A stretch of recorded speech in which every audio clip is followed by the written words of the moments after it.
হিন্দু ধর্মাবলম্বীদের মাঝে যারা নেতৃত্ব দিচ্ছেন, কমিউনিটি যারা পরিচালনা করেন, পরস্পরের সহযোগিতা করেন, সেই হিন্দু ধর্মের যারা এখানে এসেছেন সে সমস্ত নেতৃবৃন্দ, সম্মানিত ইমাম, খতিব, ওলামা ইকরাম, ব্যবসায়ী বৃন্দ, আমার তরুণ যুবক ভাইয়েরা, বিশেষ করে পর্দার আড়ালে আমার সম্মানিত মা এবং বোনেরা, সাংবাদিক বৃন্দ,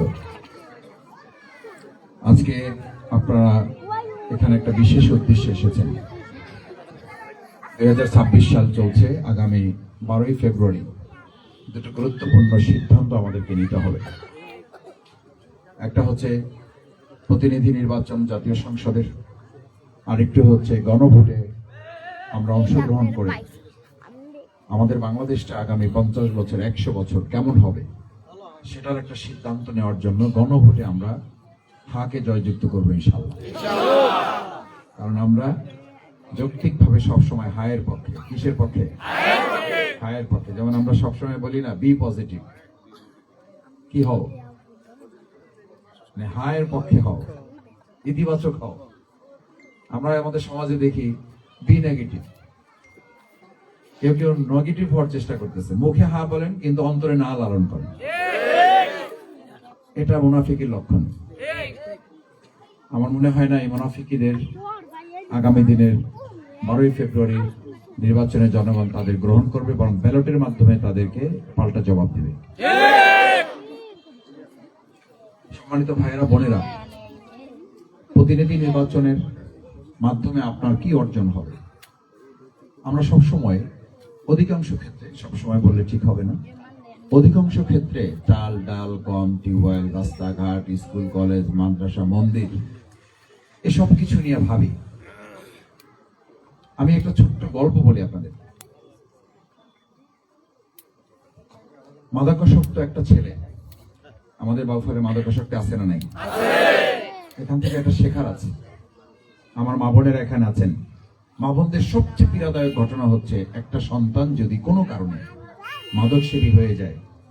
আমি অনেক সময় বলি, একটা গুলি,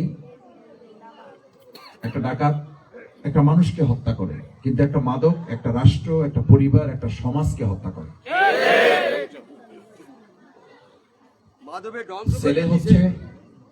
ছেলের বাবা হচ্ছে পুলিশের অফিসার, পুলিশের প্রধান দেশের। তিনি রাষ্ট্রের হয়ে মাদকের বিরুদ্ধে লড়াই করছেন, কিন্তু এত লড়াই করছেন যে ঘরের সময় ঠিক মতো দিতে পারেন না। এরকম হয় না অনেক সময়? তো সময় দিতে পারেন না, মাঝখানে হঠাৎ তার মনে হলো যে আমি তো, আমার ছেলে আছে, আমার মেয়ে আছে, আমার পরিবার আছে, আমি একটু তাদের খোঁজ খবর নেই যে আমার ছেলেগুলো, আমি তো দেশের মাদক মুক্ত চেষ্টা করছি, আমার পরিবারটা কেমন আছে। এটা ভাবতে গিয়ে সে তার সন্তানের ঘরে ঢুকেছে যে সন্তান কি অবস্থায় আছে। তো গিয়ে দেখে যে সন্তান পড়তে পড়তে ঘুমিয়ে আছে। সে এই ফাঁকে সে তার বইগুলো একটু নাড়াচাড়া করছে। তো বইগুলো নাড়াচাড়া করতে গিয়ে ওখান থেকে একটা পটলা বের হয়েছে। কি বের হয়েছে? পটলা বের হয়েছে। এই পটলাটা বের হওয়ার পর তার মাথায় হাত, যে দেশ মাদক মুক্ত করার চেষ্টা করছে, সেই মাদক এখন কোথায়? ঘরে না, তার সন্তানের কাছে। সে দেখে তো মানে প্রথমে খেপছে, যেহেতু সন্তান ঘুমায়, সন্তান কি করবে, সেই দৌড়ে গেছে। স্বাভাবিকভাবে আমাদের দায়টা আছে কার উপরে? বুঝতে পারছেন? আমার মা বোনেরা এখানে আছে, আমার মা বোনেরা, আপনারাও খেয়াল করেন। বাবা দৌড়ে গেছে বউর কাছে, যে এটা তো তার অন্যায়। গিয়ে মানে যা নাটকের দৃশ্য, বকাঝকা করতেছে, মাথা গরম, সব ভেঙে চুরে ফেলতেছে, যে আমার এইসব এত কিছু আমি করছি, বাড়ি করছি, ঘর করছি, ডেকোরেশন করছি, এগুলো কিচ্ছু লাগবে না। যদি আমার ছেলেই শেষ হয়ে যায় তাহলে এগুলো দিয়ে কি করব? সে রাগে তার ডেকোরেশন, তার অন্যান্য সেটআপ যা ছিল সব ভেঙে ফেলতেছে। তো মা চিন্তা করতেছে, হোয়াটস হ্যাপেনিং, কি হয়েছে? সে বারবার যত জিজ্ঞেস করছে, সে কোনো কথা শুনতেছে না, সে সমানে ভেঙে যাচ্ছে। ভাঙতে ভাঙতে এক পর্যায়ে যখন ক্লান্ত হয়ে সে তার সহধর্মিনী, তার ওয়াইফকে বলতেছে, আমি মাদক মুক্ত দেশ করতে চাচ্ছি, লড়াই করতেছি, এবং আমি ফাইট করতেছি না, শুধু আমি গুলির মুখে দাঁড়াচ্ছি। এখানে একটা ব্যাপার আছে, এই যে মাদক মুক্ত করতে গিয়ে সে গুলির মুখে দাঁড়াচ্ছে, কারণ যারা এগুলো করে তারাও কখনো কখনো কম শক্তিশালী না, তাদের অবৈধ অস্ত্র এবং রাজনৈতিক পেশি শক্তি তারা ব্যবহার করে। এটা ওই নাটকে আছে না, আমাদের বাউফলে আছে। আমি প্রশাসন এবং সাংবাদিক ভাইদের সাথে মাঝে মধ্যে কথা বলি, বলে যে মাসুদ ভাই একবারে যে প্রশাসন কোন উদ্যোগ নেয় না তা না, প্রশাসন উদ্যোগ নিয়ে দুইটা ধরে নিয়ে আসে, ধরে নিয়ে আসার আগে সে থানায় পৌঁছার আগে রাজনৈতিক নেতারা থানায় পৌঁছে যায়।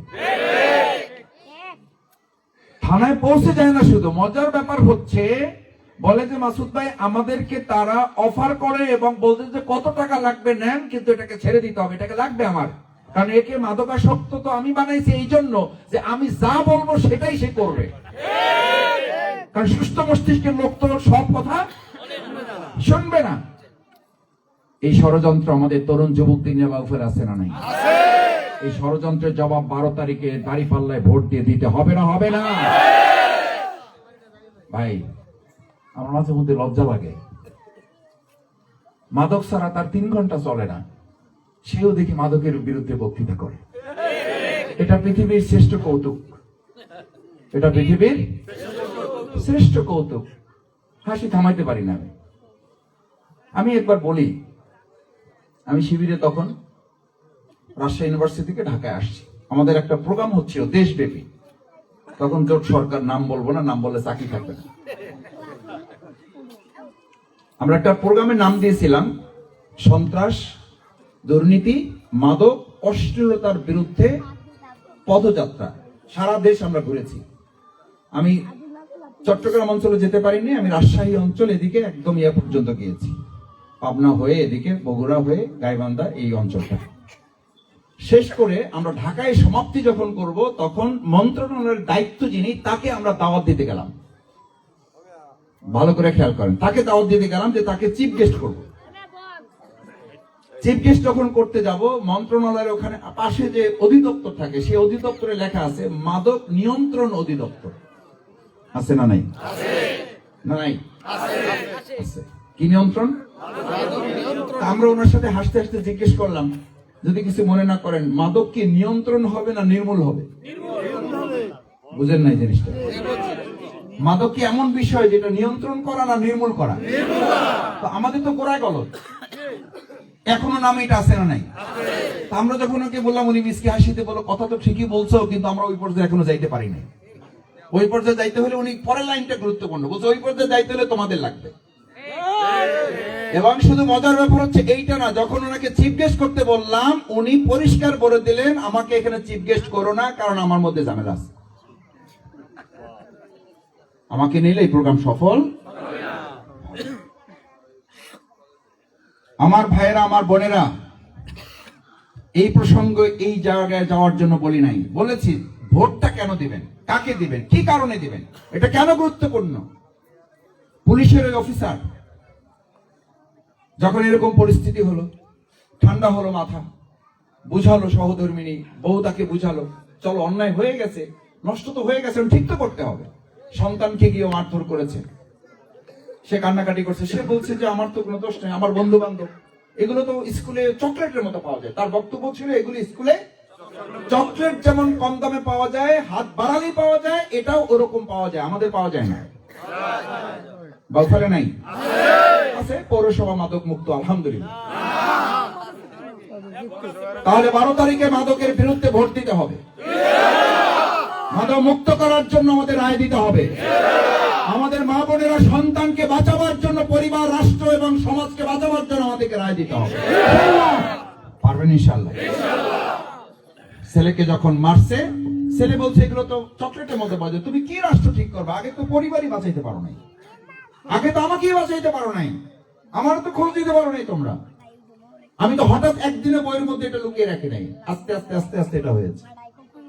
কথার শেষার জন্য বলি নাই, বাবা রাগ করে মায়ের সাথে আলাপ করে সন্তানকে একটা রুমের মধ্যে তালা দিয়ে আটকায় রাখছে। 3 দিন, 4 দিন, 5 দিন, ছেলে যখন একদম অতিষ্ঠ অবস্থা, নেশায় যখন বহুত অবস্থা, মানে ওখান থেকে মুক্তির আর কোনো উপায় নেই, তখন সে একবার মাথা দেয়ালে ঠাকায়, নাটকের দৃশ্যে দেখাচ্ছে সে মাথা ফেটে রক্ত পড়ে সেন্সলেস হয়ে পড়ে যায়। ওই অবস্থা আবার যখন জাগে, ঘর খুলে না, কোনো খাবার দেয় না, কিচ্ছু দিচ্ছে না, দুর্বল হয়ে একদম শেষ অবস্থা। নাটকের দৃশ্যটা হচ্ছে বাবার ওই পুলিশ অফিসার তাকে গিয়ে জিজ্ঞেস করছে, বাবা কি অবস্থা, দুর্বল হয়ে আসছে তো? তখন খুব কাতর কণ্ঠে বলতেছে, আমি চেষ্টা করছি এখান থেকে মুক্তি পাওয়ার জন্য। বলছে, বাবা দরজাটা কি খুলে দেব? বলছে, না, আমি কষ্ট করে যে কটা দিন পার করতে পারছি, আমার মন বলে আমি আরেকটা দিন পার করতে পারলে আমি পূর্ণ সুস্থ হয়ে যাব। কথা সেটাও না। বাবা তখন বলছে, আমি তোমাকে মুক্তি দিতে পারি, আর মুক্তি তুমি নিজে অর্জন করে নিতে পারো, কোনটা তোমার জন্য ঠিক তুমি সেটা বেছে নেবা।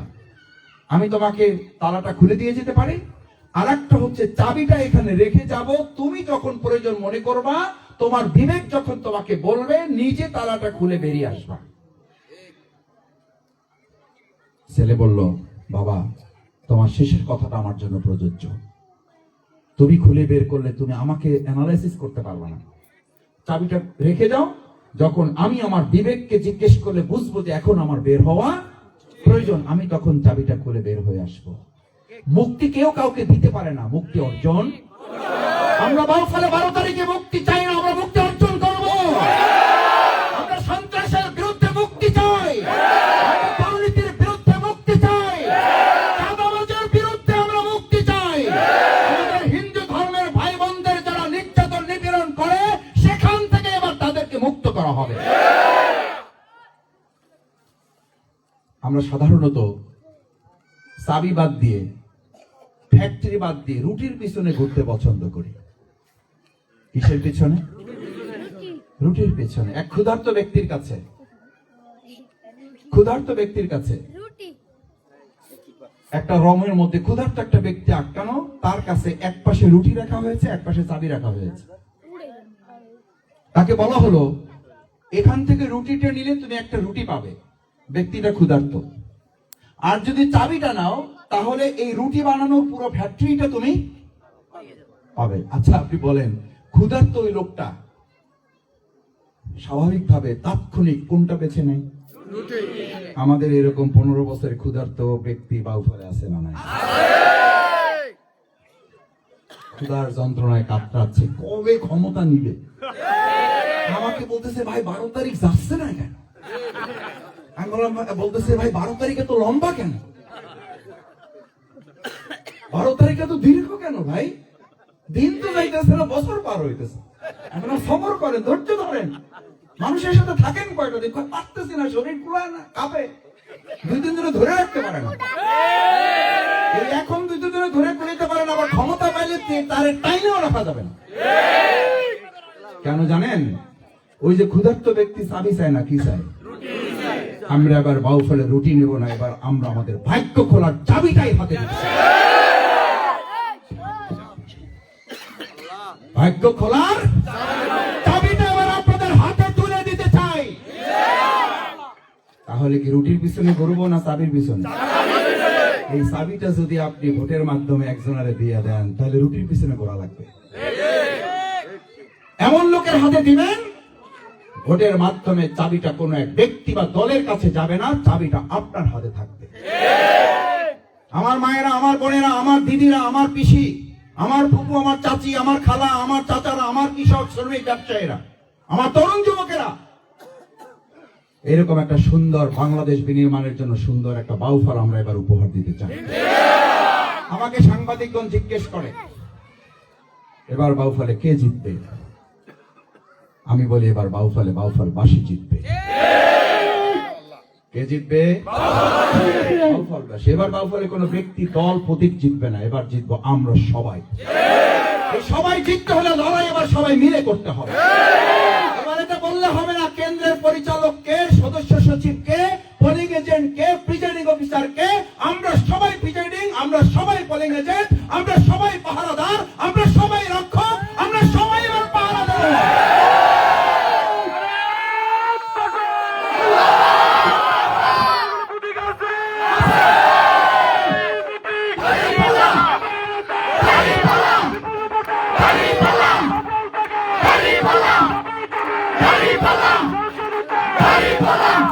জি শেষ করে দেবো, আপনাদের কষ্ট করাবো না। আপনারা, আমি শুনেছি অনেকক্ষণ থেকে আছেন, আমি একটা টক শোতে ছিলাম, অনলাইনে আসতে দেরি হয়েছে, আমি দুঃখ প্রকাশ করছি, ক্ষমা চেয়ে নিচ্ছি। আমি আসবো না মনে করেছিলাম, কিন্তু এখন এসে মনে হয়েছে না আসলে আমি দুর্ভাগা। আমি মিস করতাম এত মানুষ, এত মুরব্বীরা, এত মা বোনেরা এসেছেন, আমার হিন্দু ধর্মাবলম্বীরা এসেছেন। আমি আপনাদের কাছে একটু দোয়া নেওয়া, আপনাদের একটু দেখতে এসেছি, দোয়া নিতে এসেছি এবং আপনাদের সাথে পরস্পর মত বিনিময় করতে এসেছি। সম্মানিত ভাই বোনেরা, শেষ কথা হচ্ছে আগামী 12 তারিখ আমার ভোট আমি দেব, যাকে খুশি তাকে দেব, সৎ এবং যোগ্য লোককে দেব। কেন দেব?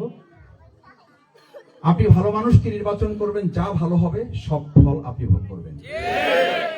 আমাকে অনেকে বলে যে মাসুদ বাউফল তুমি কাজ করতেছো ঠিক আছে, কিন্তু এখানকার লোকদের সাধারণত অভ্যাস হইল এরা লাগাবে তেঁতুল গাছ, আশা করে আঙ্গুর, আশা করে পেয়ারা, আশা করে আপেল, লাগায় কি তেঁতুল, কয় ভোটটা পছন্দ না কেন দেয়? দেয় একটা চোর বাটপার লুটতরস্কারী চান্দাবাজ দিয়ে 5 বছর আশা করে সে পাবে আঙ্গুর, দেশে কিন্তু তেঁতুলের বীজ, পরে আফসোস করে। আমরা আফসোস 54 বছর করছি না, করি না? আমরা আরো 5 বছর আফসোস করতে চাই ইনশাআল্লাহ। কি বলেন ভাই? আপনাদের তো ধৈর্য আছে আলহামদুলিল্লাহ, আমি দেখছি তো আল্লাহ ধৈর্য দিতেছে আপনাদের। তাহলে 54 বছর তো করছি আমরা এইসব, কিছু মনে করেন না। এটা আমাকে বাউফলে সতর্ক করে, কয় মাসুদ এই যে জোয়ার দেখতেছো, আমি বললাম না, এবার আপনার কথা মিথ্যা প্রমাণিত হবে। হবে হবে। আমাকে অনেকেই হতাশ করছে। আমি আপনাদের একবার খোলামেলা কথা বলি, বলছে মাসুদ বাউফল ইলেকশন করে না, ঢাকায় করো। আমি বললাম কেন? ওই বাউফলে মানুষের বিশ্বাস নেই, ও তোমারে কইবে, আর পর কে যে দেবে ও আল্লাহ জানে। আমি কইলাম যে না, এবার আমি একটা চ্যালেঞ্জ দিতে চাই, আমি একটু দেখতে চাই বাউফলবাসীকে বিশ্বাস করা যায়। আমাকে এমন প্রার্থীও আছেন, তারা বলেছেন তুমি এখানে সব করবা, সব তাদের আবেদন তুমি শুনবা, দিন শেষে তারা তাদের মতো কাজ করবে। আমি এই কারণে বলছি, আমি তাদেরকে চ্যালেঞ্জ দিয়েছি। আমি বলেছি যে না, আমি এবারে দেখতে চাই, আমি ঢাকায় ইলেকশন করবো কেন? আমি যেখানে তখন রোজা রেখেছি আমার বাউফলের মানুষ, আমার মুক্তির জন্য বাউফলের মা বোনেরা তাহাজ্জুদ পড়েছে, আমার মুক্তির জন্য কাবা শরীফে তাওয়াফ করে তারা উমরা করেছে। আজকেও এক ভাই আমাকে ফোন করেছে সৌদি আরবে কাবার পাশে থেকে, মাসুদ ভাই এসেছি প্রস্তুতি নিয়ে, আপনাদের জন্য উমরা করতে এসেছি।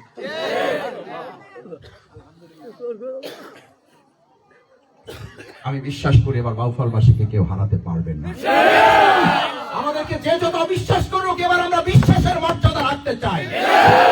আমরা ইতিপূর্বে সমস্ত কেলানি মুছে দিতে চাই, আমরা বাউফলের সমস্ত কলঙ্ক মুক্ত করতে চাই। এবার বাউফলের পৌরসভার সচেতন নাগরিক যদি এটা না পারে, কে পারবে? কে পারবে? আমাদের যদি কেউ ভয় দেখায়, আমরা এবার ভয়কেও জয় করবো। এবার যদি আমাদেরকে বাধা দিতে আসে, আমরা মোকাবেলা করবো। এবার কয়জন আসল বেড়ে লোক ভালো সামলাইতে পারবে না? আচ্ছা, ভালো লোকরা সামলাইতে পারবে না, তাহলে খারাপ লোকরা সামলাইতে পারবে?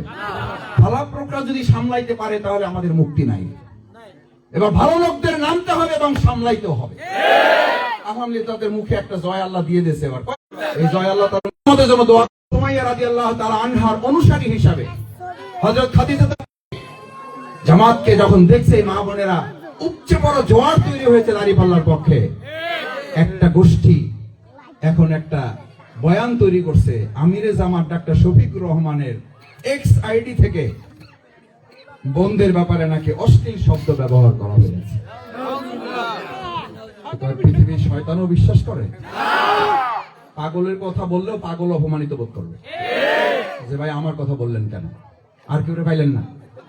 আমি তো এগুলোর মধ্যে নাই।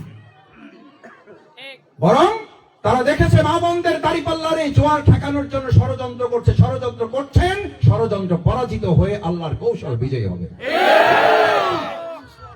সুতরাং মা বোনেরা সতর্ক থাকবেন। আমাদের ভাইয়েরা, মুরব্বীরা এখানে আছেন, আমাদের তরুণ যুবকরা আছে, আমাদের শিশুরা আছে। আমি জানি না কোনো প্রোগ্রামে এত শিশুদের উপস্থিতি হয় কিনা। রাস্তায় গেলে শিশুরা দেখে দূর থেকে বলে দাঁড়িপাল্লা যাইতেছে, দূর থেকে আমাকে দেখলে বলে এই যে মাসুদ, কেউ চাচা কয়, কেউ ভাই কয়। কেউ তার মাকে দেখায় বলে ওই যে আমাদের ভাইয়া যাইতেছে।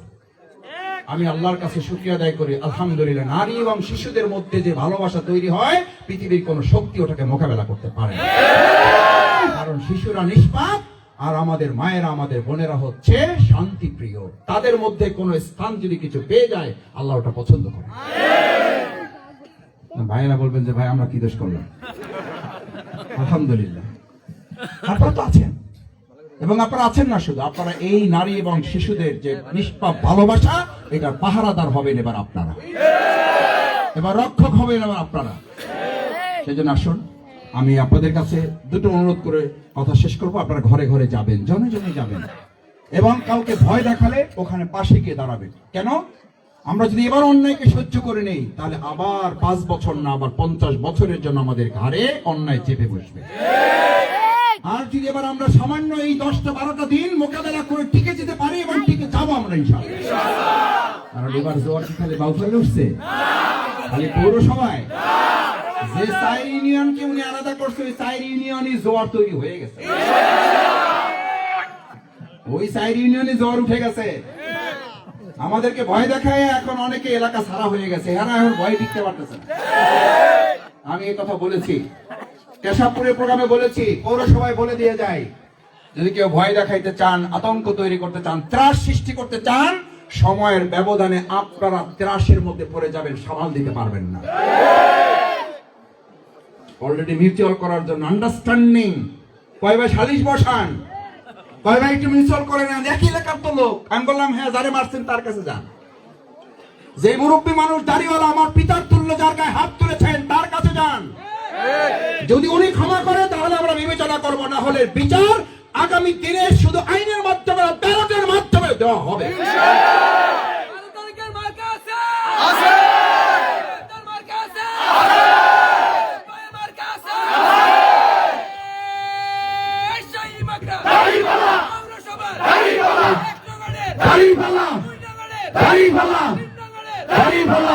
সম্মানিত ভাই এবং বোনেরা, আমি শেষ যেটি বলছিলাম যে একটা অনুরোধ হচ্ছে, ঘরে ঘরে যাবেন, মানুষের পাশে দাঁড়াবেন, কাউকে ভয় দেখালে ভয় পাবেন না, বরং নিজেরা একত্রিত হয়ে এটাকে মোকাবেলা করবেন ইনশাআল্লাহ।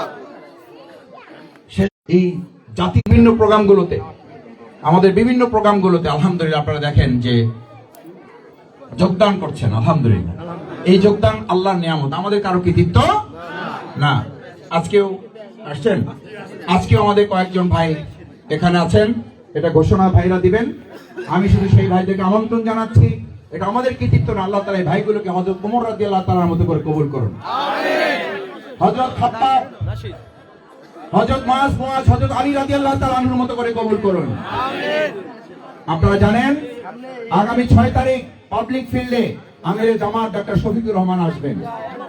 আমি একটা কথা বলি, মায়েরা বোনেরা, আমাদের অনেক নেতাকে আমাদের বরিশালে গিয়ে নাকি দেখতে হবে, আর আমাদের ঢাকা থেকে নেতা আমাদেরকে দেখতে আসতেছে। আলহামদুলিল্লাহ, পাবলিক ফিল্ডে আমরা যাবো না তো? না, যাবো না, যাবো ইনশাআল্লাহ। ঢাকা বিশ্ববিদ্যালয়ের ভিপি সাদেক কাইম আসবে ইনশাআল্লাহ, শিল্পী আব্দুল নূর আসবে ইনশাআল্লাহ, আমাদের শিল্পী রোকনুজ্জামান আসবে ইনশাআল্লাহ। আমরা সকাল 9টায় পাবলিক ফিল্ডে সবাই চলে আসবো, আল্লাহ আমাদের কবুল করুন। এই প্রত্যাশা ব্যক্ত করে আমাদের ভাইয়েরা এখন নাম বলবেন, আর সাথে সাথে আমরা এখানে হাত জাগিয়ে তাদেরকে বরণ করে নেব ইনশাআল্লাহ।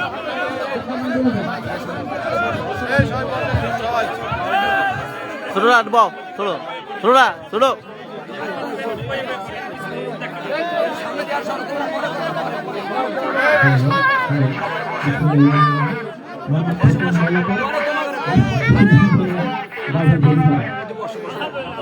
মোহাম্মদ জাহিদ হোসেন, 9 নং ওয়ার্ড, বাউসজ্জা।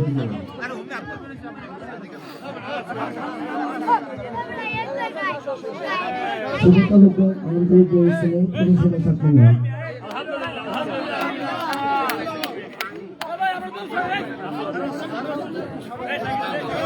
আমি নাম বলছি মোহাম্মদ জাহিদুল ইসলাম, 9 নম্বর বাউফল পৌরসভা সেনাবাহিনী অবসরপ্রাপ্ত। মোহাম্মদ ফুরকান মিয়া আমাদের সন্তান, আমার সামনে বিশিষ্ট সাংবাদিক। এরপর মোহাম্মদ দিক ইসলাম, দুলাল, নবী, সাগর, জাহাঙ্গীর, হাফিজ ভাই,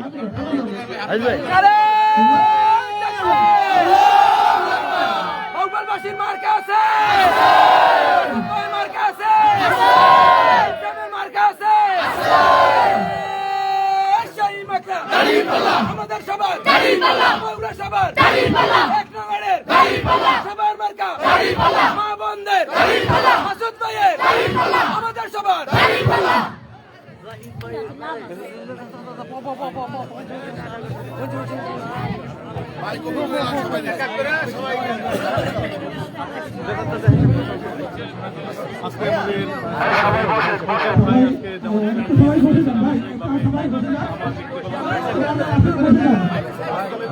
সবাই